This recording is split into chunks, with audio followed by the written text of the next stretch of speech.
Of and gold, அடிக்கடி சளினால் பாதிக்கப்படுறது.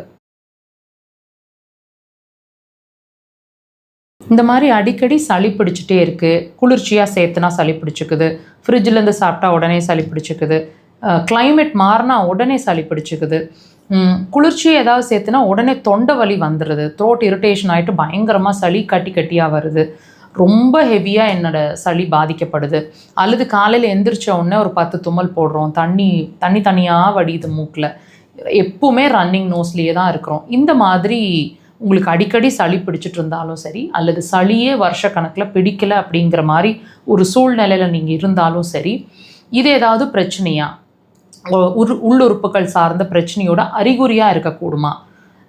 நீங்கள் கேட்கலாம், சளியே ஒரு பிரச்சனை தானே டாக்டர், இது ஏதாவது இதுவும் கூட நீங்கள் சிம்டமாக பார்க்க சொல்கிறீங்களே அப்படின்னு நீங்கள் கேட்கலாம். பட் இதுவுமே ஒவ்வொரு விஷயமே, இது மட்டும் இல்லைங்க, ஈச் அண்ட் எவ்ரி சிம்டம் நமக்கு காட்டக்கூடிய, நமக்கு சொல்லக்கூடிய உடல் ரீதியான தொந்தரவுகள் எல்லாமே சிம்டம்ஸ் தான், அது வியாதி கிடையாது. ஸோ இந்த சளி தொந்தரவு எதோட வியாதியோட அறிகுறியாக இருக்கக்கூடும்னு இப்போ நீங்கள் பார்த்து தெரிஞ்சுக்க போகிறீங்க.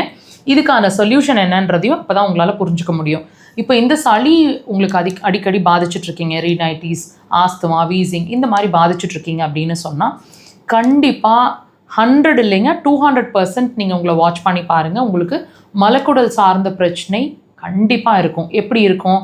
2-3 தடவை மோஷன் போவீங்க, டைம் இல்லாமல் மோஷன் போவீங்க, மோஷன் ஒரு தடவை போகிற மாதிரி இருந்தாலும் முழுசாக மோஷன் வெளியே கம்ப்ளீட்டாக எராடிகேட் ஆன மாதிரி இருக்காது, கான்ஸ்டிபேஷன் அதிகமாக இருக்கிற மாதிரி இருக்கும், பழம் சாப்பிட்டேன், ஃபைபர்ஸ் சாப்பிட்டேன், கீரைகள் சாப்பிட்டா தான் மோஷன் ஃப்ரீயாக இருக்குது, இந்த மாதிரி சிரமங்கள் கண்டிப்பாக உங்களுக்கு இருக்குங்க. ஸோ இந்த பிரச்சனை, அதாவது மலக்குடல் சார்ந்த பிரச்சனை இருக்குது அப்படிங்கிறத தான், ரொம்ப க்ரானிக்காக இருக்குது, ரொம்ப தீவிரமாக இருக்குது அப்படிங்கிறத தான் உங்களோட சளி தொந்தரவு உங்களுக்கு இண்டிகேட் பண்ணிகிட்ருக்கு. நீங்களே வாட்ச் பண்ணி நீங்களே கம்பேர் பண்ணி பார்த்துக்குங்க. டெஃபினட்டாக நீங்கள் உங்களுக்கு இந்த சளி தொந்தரவு இருந்து நாங்கள் சொல்கிற சிம்டம்ஸ் உங்களுக்கு கோர்வையாக இருந்தால் கண்டிப்பாக கமெண்ட் செக்ஷன்ஸில் என்ன உங்களோட தொந்தரவுன்றதை சொல்லுங்கள். உங்களோட பிரச்சனைக்கான சொல்யூஷன் என்ன தெரியுங்களா? இவ்வளோ நாள் நம்ம ஏன் மெடிசன் எடுத்துகிட்டு இருந்து என்ன ட்ரீட்மெண்ட்ஸ் எடுத்தாலும் சளி தொந்தரவு சரியாகலை அப்படின்னா, பிரச்சனை அங்கே இல்லை, நம்ம பார்க்குற இடமும் நமக்கு அஃபெக்ட் ஆகிட்டுருக்கிற இடமும் பிரச்சனை இல்லை, அது வெறும் அறிகுறி தான். ஸோ பிரச்சனையோட ரூட் காஸ் என்னன்றதை நம்ம இப்போ தெரிஞ்சுக்கிட்டோம்.